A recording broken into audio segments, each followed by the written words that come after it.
And here we're going to start with the Swiss chard. I have about 6 leaves of Swiss chard. They're small, right? I couldn't buy a big one. If you're going to use a large leaf, it would be about 4. Cut it like this. About this thickness.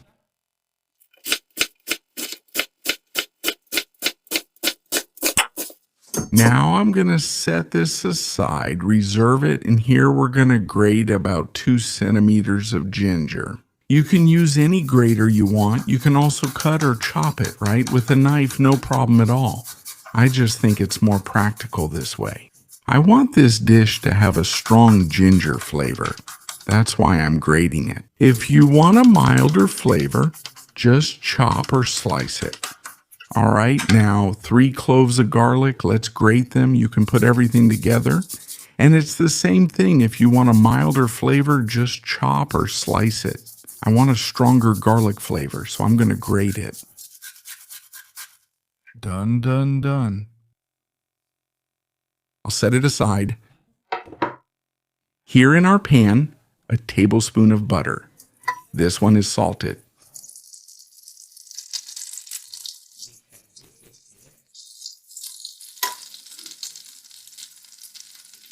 It's a very quick dish, very easy, with few ingredients. 150 grams of ground pork. You can use beef as well, but I always prefer pork because I think it's much tastier. Here, before browning, add a little black pepper to taste. 1 teaspoon of chicken broth.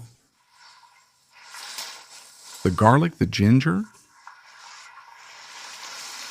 1 tablespoon of choy. 1 tablespoon of tonkatsu sauce, but you can use oyster sauce. Mix. Let's give the meat a little sear now.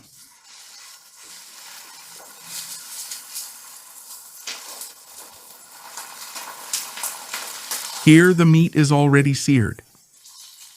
Add all the Napa cabbage, mix well. And look how beautiful it looks.